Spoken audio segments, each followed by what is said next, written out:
Hey, how's it going, everybody? Happy May. Welcome to our Above the Noise edition this month. Something we want to touch on that we've been seeing quite a bit is multiple offer situations. We're not seeing it across the board like we have in years past, but definitely seeing it more now that we're kind of in the full swing of our selling season. So Cole, tell us a little bit. If you're a buyer or buyer's agent representing this buyer and their offer, how are you coaching them? What's the best way to ensure that their offer is competitive and gets accepted? Yeah, absolutely.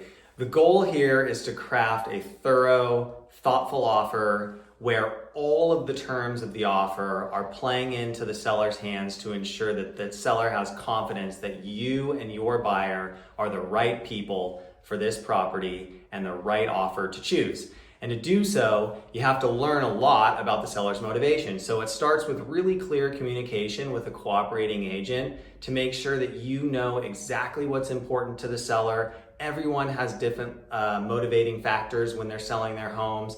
Not every seller is motivated by price. Everyone likes a high price, but there's a lot of other terms that go into the quality of the offer.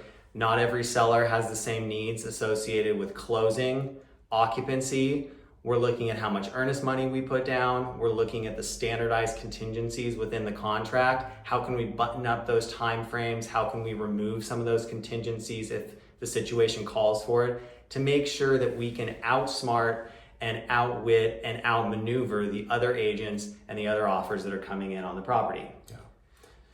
Yeah, and I'll just end with this. I mean, just kind of piggyback what Cole said is just communication. I mean, we have to really instill confidence in this seller's agent that we're the right team, we're the right agents, that we know we're going to be able to coach you as buyers to get through the job, but also that you're the smart, reliable, confident buyers that we're projecting.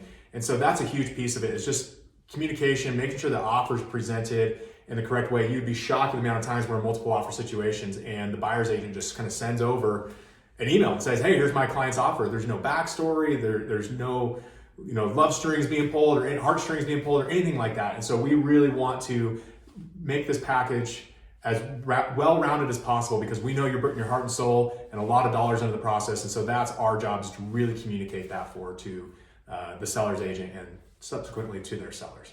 Yeah, absolutely. Lastly, I want to say that we recognize that there's a lot of risk when we get into multiple offer situations. We've seen homes really escalate in price. We feel like it's our job to give our buyers every single tool within our tool belt, so to speak, to be able to craft the most compelling offer. And then it's our buyer's job to really assess the risk associated with those strategies that we could employ on their behalf. And ultimately, we're going to come together, make sure our buyers' needs are met, make sure our buyers understand the value of the property, the value within the marketplace, that they have full confidence in what they're putting on paper. And if they do, we're going to go out and work as hard as we can to get the job done for them. We don't win them all, but we win a lot. And we're just excited about those opportunities, because it really gives us the opportunity, I think, to shine. Thank you for tuning in again. We appreciate you. Hope you guys have a great rest of the start of your summer, and we'll be talking to you soon. Take care. Be well.